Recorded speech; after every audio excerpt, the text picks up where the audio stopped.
वृद्धि हो जाए,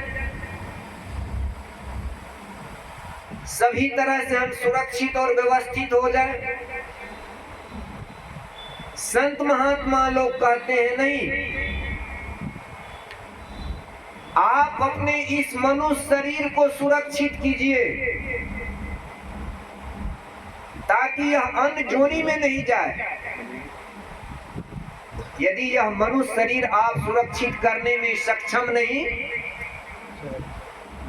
परिणाम क्या होगा सभी कोई जानते हैं।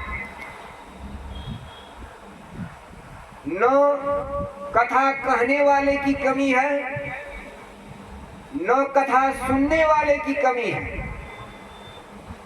यदि 10 व्यक्ति कथाकार हैं तो 1000 व्यक्ति उसमें सुनने वाले उस कथा को, लेकिन करने वाले की संख्या जब गिनते हैं तो उंगली पर 1-2 आता। यह संत मत करने की दिशा में अग्रसर करता है। यह ज्ञान जो है जिस सभा में हम और आप उपस्थित हैं जीवन में प्राप्त करने के लिए, इसलिए मनुष्य शरीर से मनुष्य शरीर को बचाइए।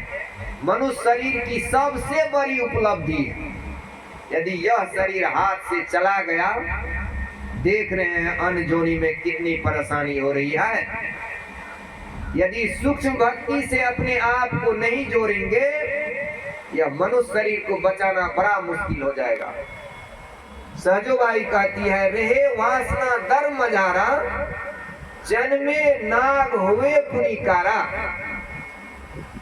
यदि एक तो संपत्ति बड़ी मेहनत से लोग जमा करते हैं, कई अनर्थ होते हैं तब एक जगह अर्थ होता है। अब बिना अर्थ का सब व्यर्थ होता है, सभी कोई जानते हैं।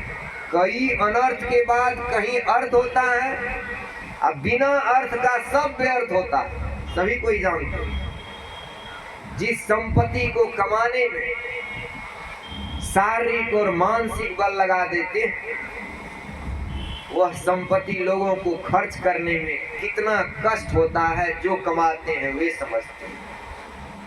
यदि उस संपत्ति में आसक्ति रही, ध्यान भजन से मन दूर रहा, तो सहजोबाई कहते हैं बिना निमंत्रण दिए, निमंत्रण समझते होंगे सभी को, बिना निमंत्रण दिए सर्प की जोनी में जाना पड़ेगा। रे वासना दर मजारा, जन्मे नाग होवे पुनिकारा। यदि सूक्ष्म भक्ति से दूर रहेंगे, मनुष्य शरीर को बचा नहीं पाएंगे। क्योंकि जम का जब मुंगरा सामने आता है, सब सुधि बुद्धि एक बार में समाप्त हो जाता है।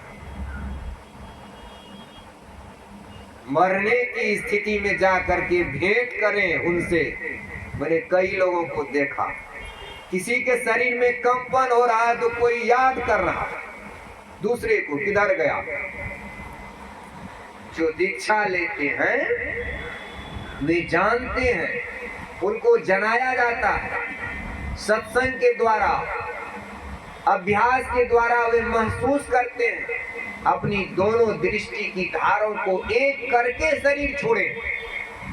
यदि दोनों दृष्टि की धार को एक करके शरीर छोड़ेंगे, महापुरुष संत महात्मा लोगों की दृष्टि ऐसी है, 7 समुद्र पार में भी आपको ऊपर खींचने की क्षमता रखते हैं, इसमें तनिक भी संदेह नहीं। यदि आप ऊपर उठेंगे तो महापुरुष आपको उससे ऊपर उठाने की कोशिश करेंगे। इसलिए शरीर को बचाइए। पहला पूंजी कहते हैं, पहला पूंजी निरोगी काया, दूसरा हो घर में माया। लेकिन मन में बन गया है बिना पैसा का कुछ नहीं। संत महात्मा लोग कहते हैं साधन भजन करेंगे तो आपके यहाँ जो देवी देवता है वह उपस्थित हो। आप जानते होंगे धम्मपद में बहुत सारी इस तरह की कथा। सत्संग परमात्मा का अंग है। बिंदु और नाद समझते हैं, विष्णु लक्ष्मी से वह सुरक्षित रहता है।